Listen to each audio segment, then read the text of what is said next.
Okay, good afternoon, everyone. This is the meeting for the Airlake Airport Advisory Commission. I'm the co-chair, Tom Fitzhenry on the user side. John Bermel is missing as the other co-chair, but we have another representative from Lakeville here. So what I'll do is we'll go around the credenza and let everybody introduce yourself. We'll start this way. I'm Dan Walter. I'm on the Lakeville City Council, standing in for Councilmember Bermel. Dan Walbert, I'm a user, I'm a pilot and own part of a hangar at the airport. I'm Tina Goodroad, Community Development Director for the City of Lakeville. And I'm Pat Moynihan. I'm a hangar owner and a pilot and a user of the Airlake Airport. Okay, Jennifer, would we see who's online tonight?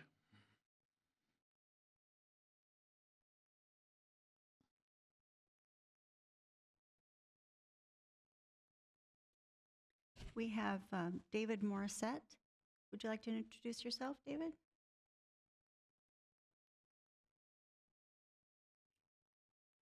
I'm sorry, we can't hear you.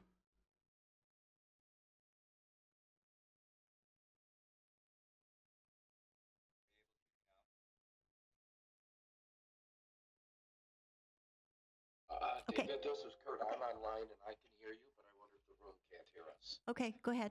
Okay, go ahead. Okay, go ahead. Okay, go ahead. Okay, go ahead. Are you able to hear me now? Kurt, you can hear me, right? Yes, we can.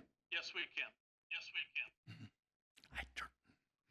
David, I'm the Assistant Director of Marketing for the MAC and recent addition at the MAC. So I'm joining to come up to speed on the reliever airport. So glad to be a part today. Kurt?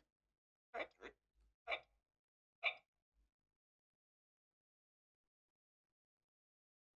I'm representing Dakota County. I'm the planning manager. I am here in place of Aaron Labrie, County Engineer.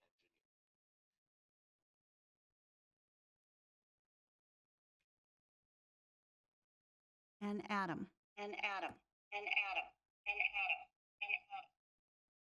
Hello, everyone. This is Adam Forsberg representing Aloft Aviation.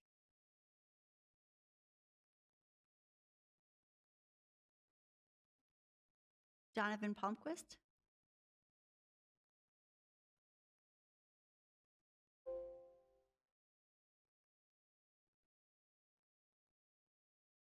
Christopher Gardner. Thanks, Jennifer. Chris Gardner with Bolton and Mink on behalf of Met Council.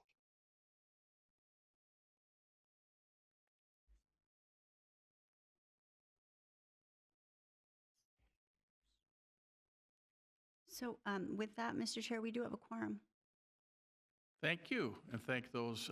Does anybody in the audience wish to be recognized? Okay. We'll move forward then. We'll go ahead with the agenda as far as the discussion.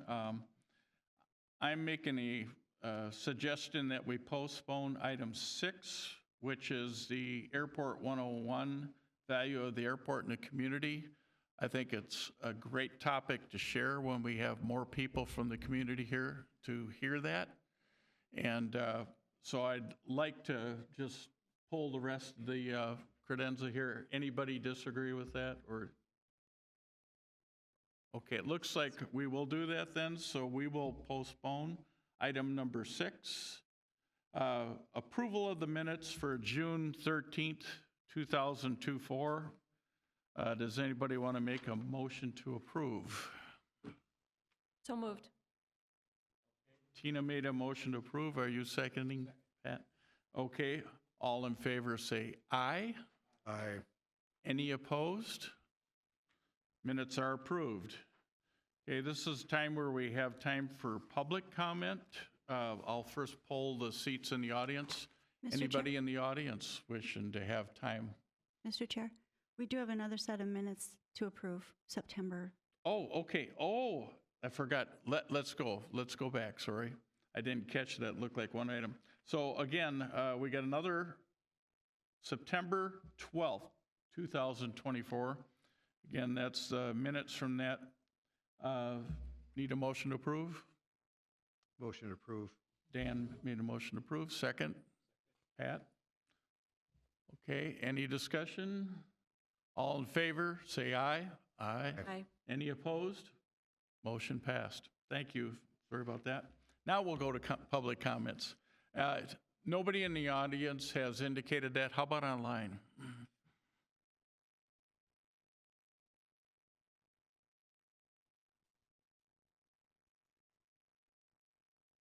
If you can raise your hand if you wish to online or whatever to indicate.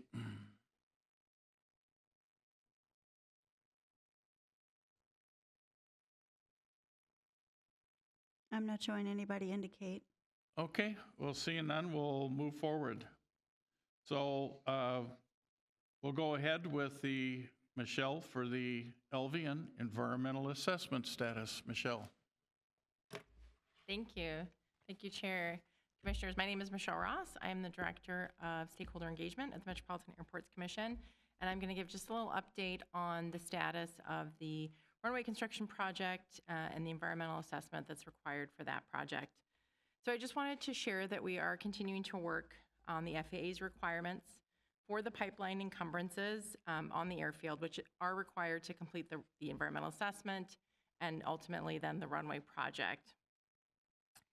I really want to start off recognizing that this process has taken much longer than we anticipated, much longer than this body anticipated, much longer than the tenants anticipated.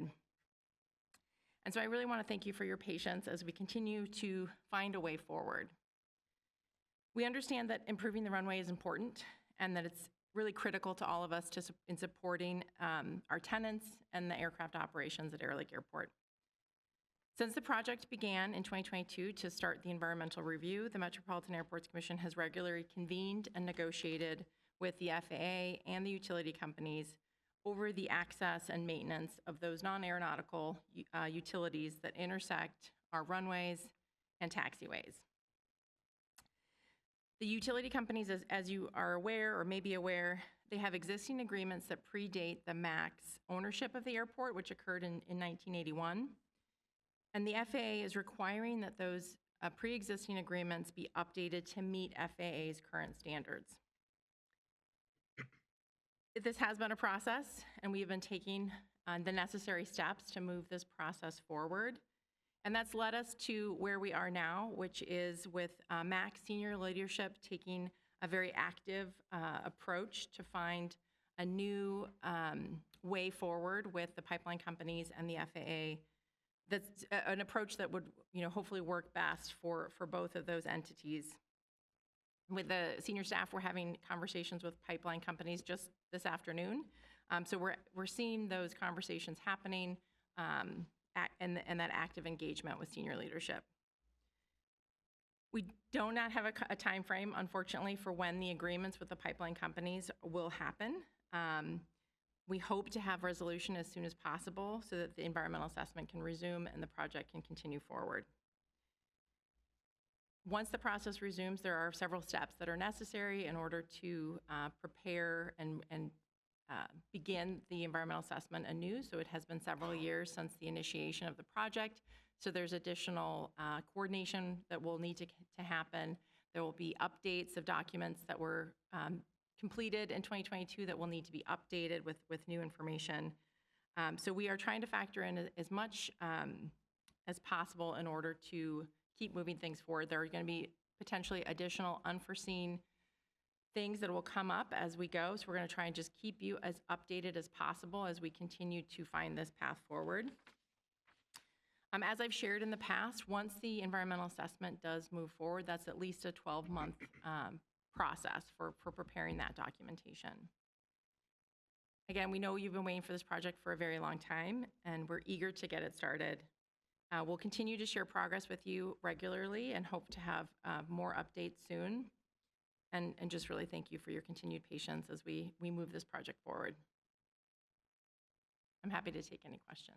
Thank you, Michelle. Any members on the board wish to have any questions? Dan? Michelle, I don't know if you're able to address the issues that are impediments, but can you give us any specifics in terms of what the negotiations involve? Not specifics, but I can tell you that we're looking for creative solutions to make to find a path forward that is amenable to the pipeline companies and the FAA to keep those conversations going. Nothing specific to share at this time. Is it to a point where it would make sense to have a mediator? No, at this point, the conversations have been very collaborative and positive, and we want to keep moving forward with this approach. Is there an incentive for the pipeline executives to make an agreement with the FAA? At this time, we're trying to make it as least disincentivized as possible. I'll put it that way. The reason I ask the question is this has been going on for years. Yeah. And what you're outlining is a process that, and I understand you have to be vague, but it is vague. Then we still have to have the environmental assessment and then 12 months. So if I'm doing the math correctly, we're what, 2 or 3 years away from any kind of improvements? Which is 2 or 3 years ago, we were talking about having improvement. So that's 5 to 6 years from the onset of this discussion. Is that accurate? That's correct. Yeah, it would be, in addition to the environmental review, there's design work that needs to be done, additional coordination with FAA. So I think 3 years would be, once the project initiates, is a potential timeline. It could be longer. So I guess the follow-up question I'd have is there any sense of urgency? Because as a user, there's a sense of urgency. I just don't sense that on the part of the other parties. Chair and member, I can appreciate that it could definitely feel that way. There is a very concerted effort and a lot of intent and internal work that's being done and external work with the FAA, with the pipeline companies to move this forward. We are, as I had shared in the past, we do feel like this positive collaborative approach, finding a creative solution that's going to be best suited to all parties is the right course forward. We are reassessing that on a regular basis. So we are trying to move it forward as quickly as possible without, sacrificing the path forward. If I can ask another question, you fine with that, Chair? Yeah, if we could wrap it up, though. Yeah.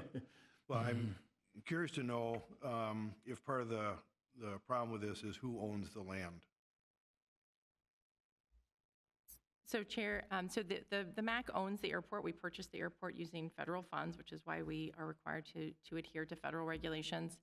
But the agreements that the pipeline companies had that predate that purchase, they do indicate an access and a form of ownership that for the pipeline companies to be able to access, like a right-of-way or an encumbrance of those areas over the pipelines. So that's the language that we're trying to negotiate with the pipeline companies, just to change the language of those agreements to meet those federal regulations that require those documents to indicate our ownership. Okay, thanks. Or our rights to access. Thank you. Okay, are there any questions online? I'm assuming Adam might have.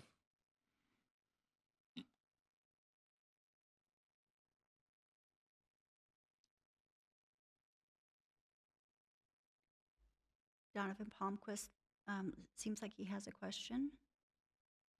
Nope. Oh, no question? Okay. No question? Okay.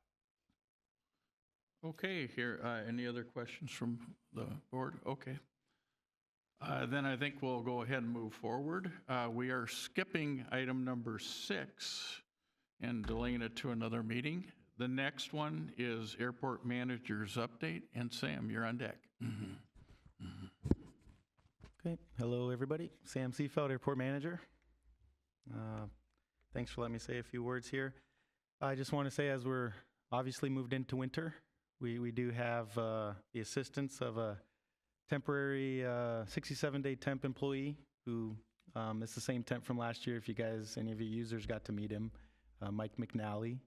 He's retired as of last year from Minneapolis maintenance. So he's coming down for his second year, and excited to be back inside a loader for these last couple mini events that we've had. So looking forward to another 67 days with Mike helping out John for the snow removal. I'd just like to review some of the projects we did do in 2024. The Taxiway Bravo LED lighting project was completed. It did get delayed a little bit, as we all remember the heavy rains that we were having. A 2-week project turned into about a 4-week project, and then some delays with getting it seeded and everything, waiting for good weather. But we do have those LED lights on the South Taxiway. Additionally, we were having issues with the windsock, the lighted windsock, and it was out of service for, about a month over the summer. We got new conduit and electrical line bored in to that windsock, so it's in addition to having a nice brand new orange windsock, it's out there and looking really good. And then we graded the south, east of the south aloft hangar parking lot to allow for better drainage there on the south side. Those are the 3 projects we got done. Next summer, we also did get the design for a new renovated office building for our Mac our equipment storage. We have the office connected to it for John, and we got the design done this year. Next year, this spring, will be the actual construction of renovating that building. And then I wanted to cover a little bit on the CTAF frequency change. So to this point, I guess I'd like to outline the overall process to do that we're going through, and then an update on the status of where we are with that. So I guess step 1 would be the FCC approval. There's no true timeline on how long this should take. AOPA, the Aircraft Owners Pilots Association,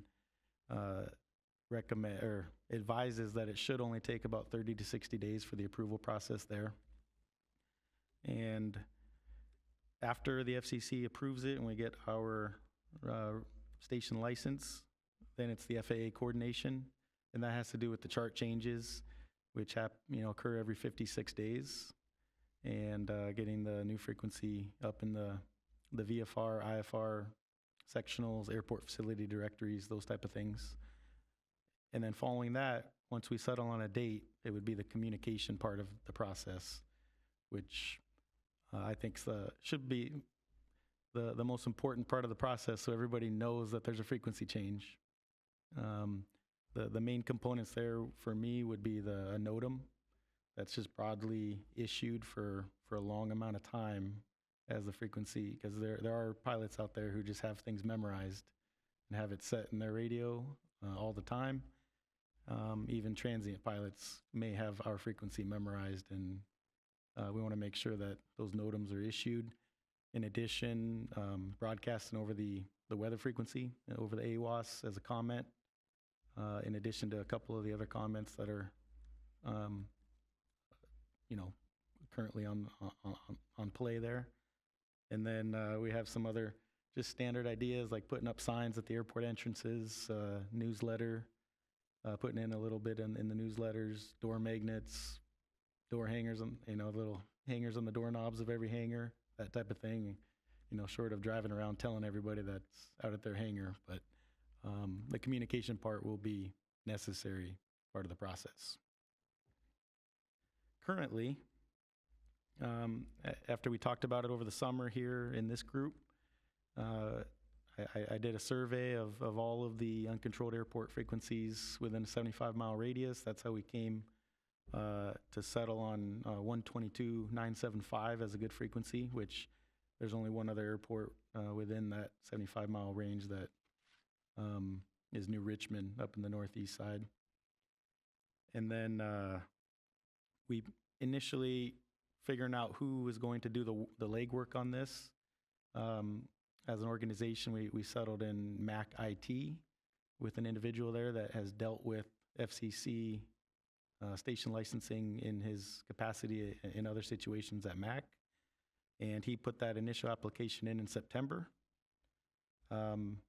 As he waited for a response, FCC got back and he had to clarify a few things and add a few things into the application.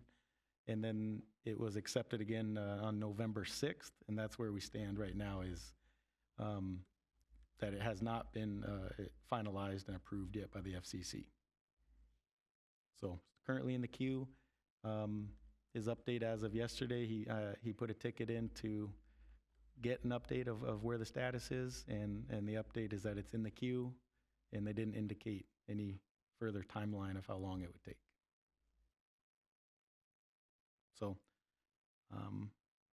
that's all I have for now. Any questions from the group? I was going to mention to you on the FAA website, they already got your call sign and that in there, but probably haven't released it to you yet. I'm on the FCC website, rather. Right. So, yeah, I've seen that from Mr. Motter sent that to me right, maybe 2 months ago, that it's in there and locked in, but still waiting on the official process. You got it in hand soon. Any other questions from the board? Go ahead, Dan. On the communication part, I agree. I think it's going to be critical. You know, with the NOTAMs, are you going to do anything to like pre-sell the fact that it's going to change? Or will it be like a date certain and then there's a NOTAM saying it's a changed frequency? Or I think that's the way to go. Until a coordinated date is set with the FAA, I wouldn't feel comfortable putting a NOTAM out for that. That way that date hopefully can be in the NOTAM. I've never written a NOTAM like that, but I'm sure I'll be able to freeform it in there to be nice and clear on a specific date for the changeover. My question is, who's going to be there at midnight the day you change it to make sure our lights work? Because you got to change the airport lighting. In that case, this isn't a joke, but Mac Electrical will be out there for that. Yeah, because you don't want to be arriving that night and go, oh, nothing happening here. Yeah, good point. I'm going to put that in my notes, actually, just so I don't forget about that. That'd be good.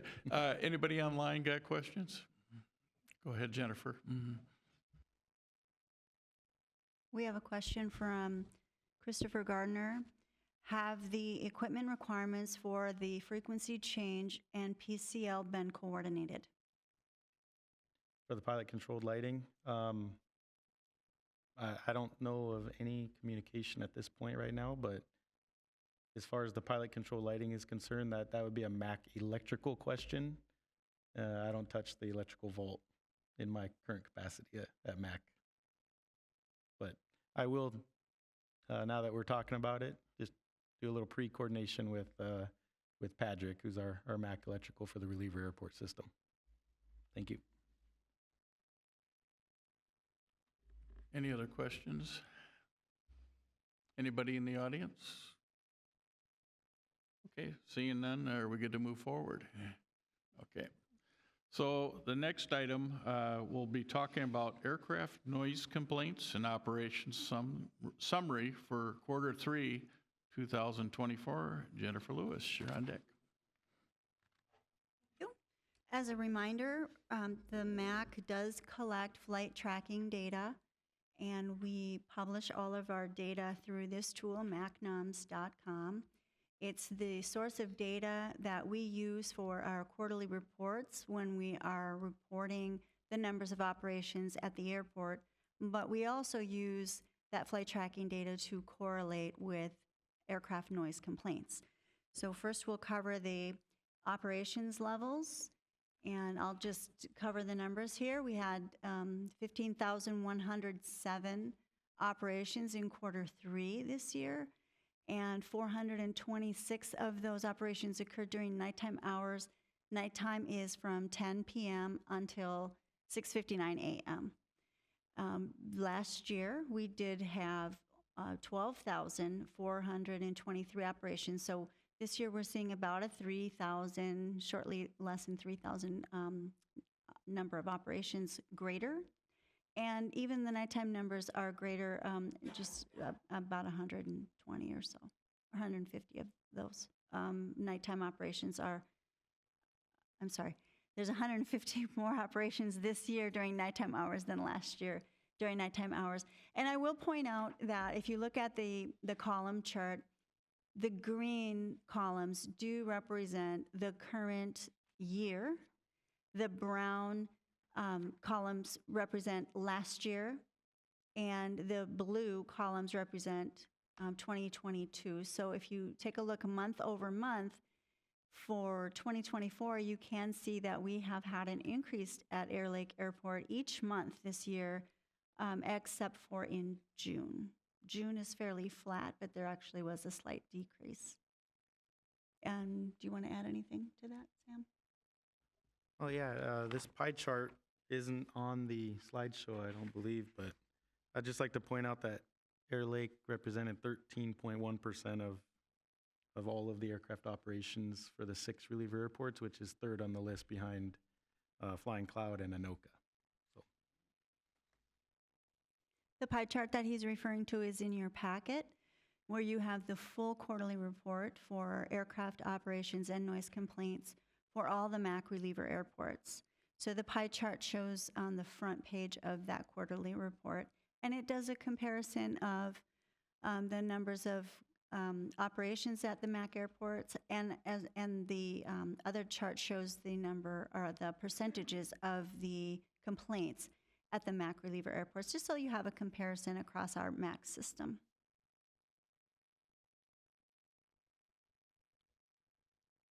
If there's no questions about operations, we can move on to noise complaints. Any questions from the board? Any online? I'm not seeing any. Go ahead and move forward. The complaints that the MAC receives about aircraft operations can be received through email, can be received through a phone line. We basically, any way that anyone wants to communicate complaints, we take that information, we document it, and then we try to match it up with specific flight operations that relate to what's being expressed to us. And again, we use our MACNUMS data to try and match up the complaints with aircraft operations. And in Q3 for Airlake Airport, we had 3 complaints from 3 different locations. In the report that I just mentioned, if you look at the map, normally the map will show you yellow squares that represent the locations of where complaints were received from. In the case of this Q3, the map looks empty. And the reason the map looks empty is because the complaints we received were from outside of the Airlake Airport area. We had one of these complaints came from Woodbury, one complaint came from Apple Valley, and another complaint came from Mounds View. And again, we do use our flight tracking data to make sure that those complaints are tagged to the correct airport. And in these cases, we found 2 of the complaints did match up with a flight track that did originate at Airlake Airport. And the 3rd complaint, we don't have a flight track from Airlake Airport at that time, but we also recognize that our flight tracking data isn't perfect. It does have some data that doesn't come to us because it's been filtered out from the third party that we subscribe to, either because it is military or law enforcement or some other reason that it's sensitive in nature. So we still accepted this complaint and we still tagged it to Airlake Airport because that is what the customer reported to us as the airport, and that was the Apple Valley complaint. So that one I don't have an aircraft to tell you about, but in the other 2 complaint examples, we did have a flight of, we had a Yak and an Ingchang that did a formation flight over Woodbury, and that's what was generating the complaint in Woodbury. And then there was a jet that had departed from Airlake that flew north and up over Mounds View, and that generated that complaint in Mounds View. At this point, I'll take any questions. Are there any questions for Jennifer? Online, any questions? I'm not seeing any. Any audience members have questions? Okay, we can move forward. I'll just make one more note about our full reports are available on the MAC the MAC website. And there is more detail available when you view our complaint and operations reports through our website. What you have in front of you is just sort of the overview paper copy. But if you wanted to drill down a little bit more, you could visit our website and get more detail about the operations and noise complaints. Thank you. So we'll go ahead and move on. So upcoming events, does anybody on the credenza have anything to say? Pat, do you know about Tree of Hope? Is that done or? Okay, anybody else got anything you want to mention? How about MAC staff, do you have anything? I think we might have one out here, but nothing from MAC staff. Did you have something, sir, to say? Okay, I thought I saw you raise your hand. Okay, anybody online?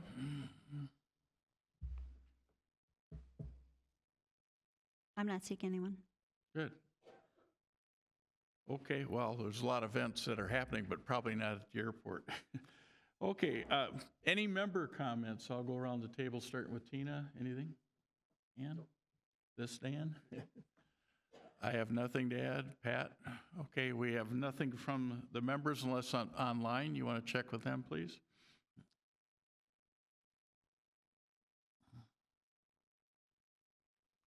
It doesn't appear so. Okay, and then, so we're down to announcements. I have really nothing to announce, other than I'm looking forward to the frequency change. That'll be interesting.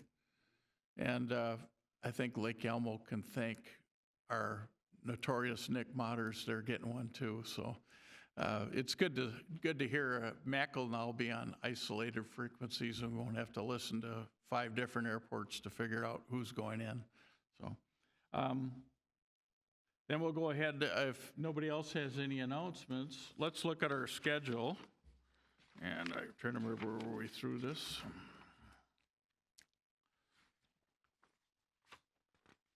Of course, it's probably the last page, or I'm trying to find it on my sheet. Well, we'll look right up. I got it on the screen. Can you find it on your sheet? So, March 13th is one date we have. There's no conflicts in that. Anybody have problems with that? Okay, hearing none, we'll go ahead and lock in March 13th. It's not St. Patty's Day, so I'm fine with that. In June, the 12th is our normal meeting, but MAC has several meetings that week, and they prefer that we choose the 19th or 26th. Does anybody have preference? June 19th is Juneteenth. So it's a holiday, state holiday. Okay, thank you for bringing that up. Yeah, we'll be closed and, yeah. Okay, so I think we're dropping public down to the meeting. 26th. Anybody have issues with the 26th?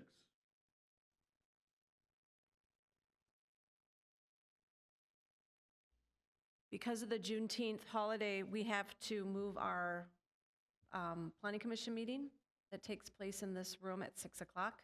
So I don't think it's a conflict. We just got to make sure, this, wraps up by, 5:30 at the latest so that we can transition to planning commission. And we haven't decided location yet neither. So there's an opportunity, maybe we could switch locations in June to the airport, to one of the facilities there if it's a conflict. So please let us know then. Okay. We might start planning that if we already know that they're going to have a meeting that night. Does that make sense? That makes sense. Yeah, We I just generally, need to be back here for planning commission. Okay, well, we'll try to make it short, but we'll have everybody show up this time. September 11th is the date for September. Anybody have issues with that? And then looking at December, we normally have it the 11th. And as we know, as of today, not many members show up. We're lucky to have a quorum. But would anybody be opposed to moving it into November and possibly picking November 20th as that date? We'll just have the same planning commission conflict, but, you know, as long as we wrap up and can transition to that other meeting, it's just fine. Okay, so note that they have we have to be out of here, find another location, so. Okay, then, any other discussion on those dates? Well, then I guess I move to approve what we just discussed. Do we need a vote on that? No. Okay, I thought so. Okay, so hearing none and nothing left on the agenda, we'll make it record time here. I'll take a motion to adjourn, even though we don't need one, so everybody's happy. We'll start with you. So moved. Second? Okay, we are adjourned. Thanks.